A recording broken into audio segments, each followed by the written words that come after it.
Kasus pembunuhan anak politisi Partai Keadilan Sejahtera, PKS, di Perumahan Bukit Baja Sejahtera, BBS, Kota Cilegon, Banten, akhirnya menemui titik terang. Tim gabungan Polres Cilegon dan Polda Banten berhasil menangkap terduga pelaku pembunuhan pada Jumat, 2 Januari 2026, sore.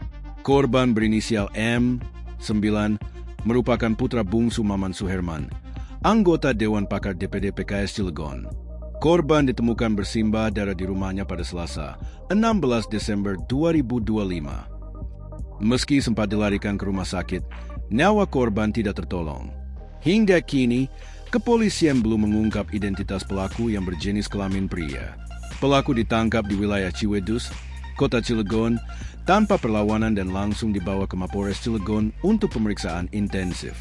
Kasih Humas Polres Cilegon AKP Sigit Dermawan menyampaikan bahwa penangkapan dilakukan setelah 17 hari penyelidikan. Ia memastikan pelaku diamankan menjelang waktu maghrib pada hari penangkapan. Polisi masih membutuhkan waktu untuk mengungkap kronologi lengkap dan motif pembunuhan tersebut. Berdasarkan keterangan sementara dari sejumlah saksi, pelaku diketahui merupakan salah satu karyawan dari perusahaan ternama di Cilegon. Dalam foto yang beredar, pelaku terlihat mengenakan kaos hitam dengan kedua tangan di borgol. PKS bantah motif politik. Ketua DPP PKS Bidang Advokasi Nurul Amalia menegaskan bahwa posisi Maman Suherman di partai tidak berkaitan dengan pengambilan kebijakan strategis. Menurutnya, Dewan Pakar PKS tidak berada dalam struktur pengambil keputusan politik. Ia menyatakan bahwa PKS menilai pembunuhan anak Maman Suherman tidak berkaitan dengan motif politik.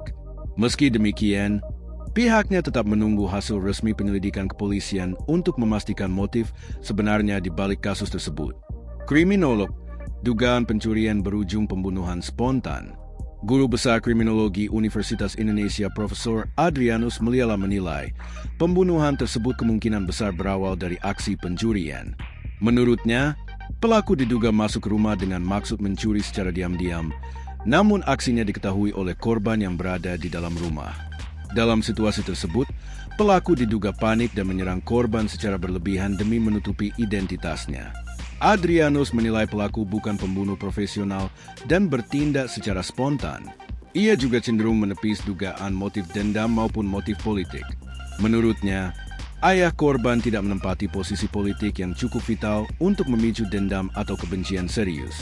Adrianus menilai pembunuhan ini masuk dalam kategori disorganized murder atau pembunuhan yang tidak terorganisir.